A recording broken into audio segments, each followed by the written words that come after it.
Assalamualaikum warahmatullahi wabarakatuh. Kami dari kelompok 2 akan membawakan materi dengan judul Fungsi Nilai-Nilai Sosial Budaya Maritim bagi Tatanan Berkehidupan Bersama. Next. Adapun anggota kelompok dari kelompok 2 yaitu Herodion Septianto, Herdini Isnaini, Hadijah Mehrani, Nadira Rahmadina, Bella Anandita, Enda Nur, dan Sheila Nurasma. Langsung saja untuk menghargai waktu, materi pertama akan dibawakan oleh Herodion. Dipersilahkan. Materi pertama yaitu nilai-nilai sosial budaya maritim secara umum. Indonesia merupakan negara kepulauan yang lautnya memiliki peran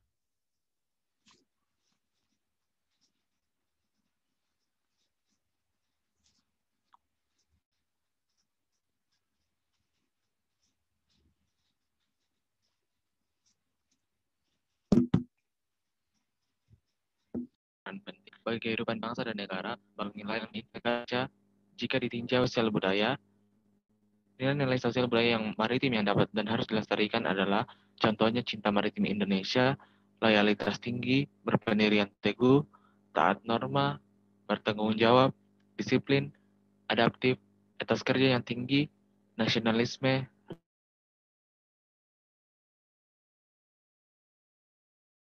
religius, dan sebagainya. Demikian materi dari Baik, terima kasih. Materi selanjutnya yaitu fungsi kebudayaan maritim dalam memperkuat tatanan berkehidupan bersama akan dibawakan oleh saya sendiri.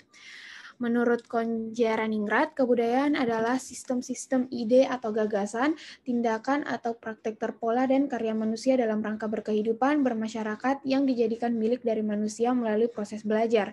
Dalam bidang budaya, kebudayaan maritim dipahami sebagai sistem-sistem ideasional, kognitif, mental, perilaku, tindakan, dan karya atau sarana dan prasarana yang digunakan oleh masyarakat maritim dalam rangka pengelolaan pemanfaatan sumber daya alam dan merekayasa jasa-jasa lingkungan laut bagi kehidupannya. Kelompok kami membagi fungsi kebudayaan maritim dalam 3 konteks kehidupan, yaitu tingkat kelompok kerja, tingkat daerah kabupaten atau provinsi, dan yang terakhir tingkat kesatuan bangsa dan negara. Itu saja dari saya. Materi selanjutnya akan dibawakan oleh Herdini. Baik, terima kasih atas kesempatan yang diberikan. Saya akan membawakan materi yaitu fungsi kebudayaan maritim dalam memperkuat tatanan berkehidupan bersama pada tingkat kelompok kerja. Di tingkat kelompok kerja, sebagai contoh adalah penggawa sawi. Dalam masyarakat pesisir di desa, seseorang yang mempunyai modal yang banyak dan memiliki beberapa kapal dikenal sebagai penggawa. Sedangkan orang yang diburuhkan dikenal sebagai sawi. Penggawa atau biasa disebut juragan berstatus sebagai pemimpin dalam pelayaran. Pada hakikatnya, penggawa adalah pemimpin atas para sawi. Karena itu, ia bukan orang sembarangan di dalam timnya. Seseorang dijadikan penggawa karena ia dianggap mempunyai keahlian dalam hal keterampilan melaut, pengetahuan berlayar, pengetahuan keperahuan, dan kemampuan supranatural. Sedangkan sawi adalah awak perahu dari kelompok nelayan. Sawi bertugas melakukan aktivitas penangkapan berdasarkan instruksi dari penggawa. Di atas laut, dalam melakukan penangkapan ikan, penggawa dan sawi merupakan kelompok kerja yang kompak. Sekian dari saya kembalikan ke moderator. Baik, terima kasih. Materi selanjutnya akan dibawakan oleh Nadira. Dipersilahkan. Baik, terima kasih. Selanjutnya adalah MTBB pada tingkat daerah kabupaten atau provinsi.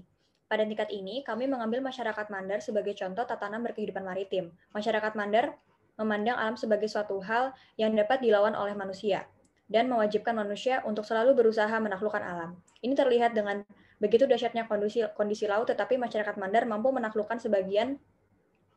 bagian dari kehidupannya sebagai pemangku kebudayaan maritim. Selain itu, mereka menganggap bahwa manusia hanya dapat berusaha mencari keselarasan dengan alam. Dalam kehidupan sehari-hari, budaya maritim tampak dalam pergaulan, terutama dalam suatu usaha pelayaran. Pada konteks yang lebih luas, nilai budaya maritim diwujudkan dalam kerja sama antara para pelayar dan dengan petani dan pedagang atau pembeli. Semua usaha itu dijalin oleh harapan bersama untuk memperoleh keuntungan sebagai wujud nilai budaya maritim. Aktivitas pelayaran sebagai strategi ekonomi dan sosial masyarakat Mandar ditopang oleh nilai-nilai budaya maritim. Nilai ini tersimpul dalam suatu ikatan kata dan tindakan dari semua unsur atau pihak yang terlibat dalam suatu usaha. Semua hasil usaha dinikmati bersama. Dalam hal ini, hasil tidak hanya pada keuntungan, tetapi juga kerugian yang timbul dari usaha itu. Dengan berlandaskan nilai-nilai ini, masyarakat Mandar dapat mempertahankan tradisi pelayaran sejak ribuan tahun silam. Demikian pula masa depannya dan terimplementasi pada arena lain pada level nasional maupun globalisasi. Demikian yang bisa dapat saya sampaikan. Saya kembalikan kepada moderator. Terima kasih. Materi selanjutnya akan dibawakan oleh Bella. Dipersilahkan. Baik, terima kasih. Materi selanjutnya adalah MTBB pada tingkat kesatuan bangsa atau negara. Unsur yang berperan langsung dalam penyelenggaraan pembangunan maritim adalah unsur vertikal dan unsur horizontal. Kedua unsur ini merupakan tulang punggung pelaksanaan pembangunan menuju negara maritim. Kedua unsur ini memiliki peran dan fungsi yang penting dalam strategi operasional pembangunan dalam payung besar wawasan maritim. Untuk mendukung pembangunan sektor kelautan, maka pemerintah juga telah menetapkan rencana pembangunan jangka panjang nasional di bidang kelautan, yaitu yang pertama adalah membangkitkan wawasan dan budaya bahari melalui pendidikan dan penyadaran masyarakat tentang kelautan yang dapat diwujudkan melalui semua jalur, jenis, dan jenjang pendidikan, melestarikan nilai-nilai budaya serta wawasan bahari, serta merevitalisasi hukum adat dan kearifan lokal di bidang kelautan, dan melindungi, mensosialisasikan peninggalan budaya bawah air melalui usaha preservasi, restorasi, dan konservasi. Sekian materi dari saya kembalikan ke moderator.